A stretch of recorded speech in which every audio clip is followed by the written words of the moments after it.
کہ اللہ تبارک و تعالیٰ نے ہمارے اکرام کے ساتھ ہمارے سالے کوٹ والوں کو بھی اس خدمت کے لیے منتخب کیا ہے.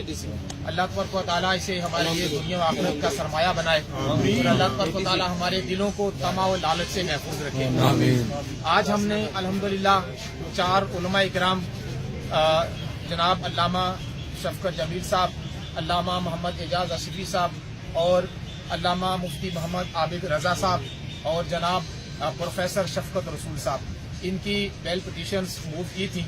اور یہ جس وقت یہ وقوع سرکار ایلیج کرتی ہے کہ اس وقت ہوا تھا، اس وقت یہ نماز ظہر کا وقت تھا اور نماز ظہر کے وقت یہ تینوں چونکہ اپنی اپنی مسجد میں امام ہیں تو سب اپنی اپنی مساجد میں نماز ظہر کی امامت فرما رہے تھے.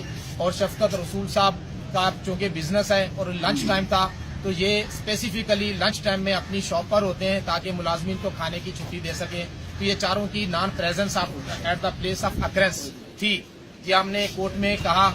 اور دوسری بات باقی قانونی نکات ہیں جس پہ ہم نے بات کی، وہ چونکہ کورٹ میں کیے گئے ہیں اس لیے اس کو میں ریپیٹ نہیں کرتا.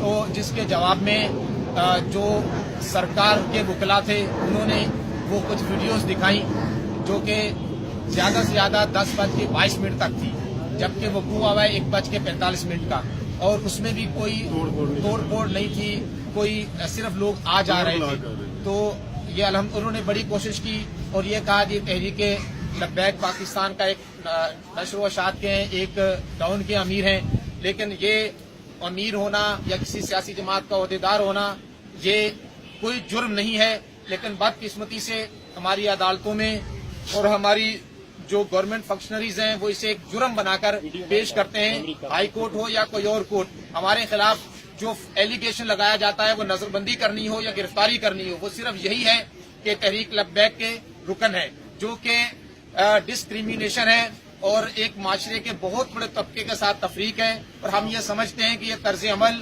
عوام کے دلوں میں اداروں کا، عدالتوں کا احترام زائل کرے گا اور ان کے دل میں مزید نفرت کے جذبات ابھارے گا. نہ یہ ملک کے لیے اچھا ہے، نہ یہ قوم کے لیے اچھا ہے اور نہ ہی یہ اسلام کے لیے اچھا ہے. ایسا کرنا یقیناً یہ خودکشی کرنے کے مترادف ہے.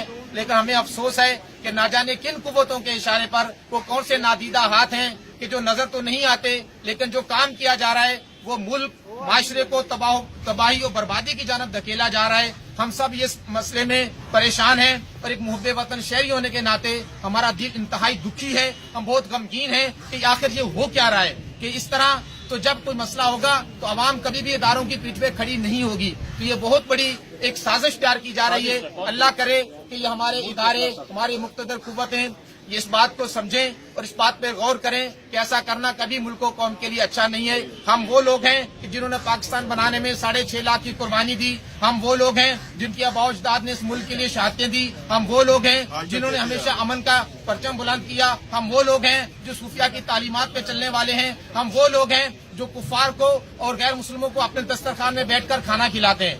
تو ہمارے ساتھ یہ ظلم و زیادتی روا رکھنا یہ بہت بڑی زیادتی ہے.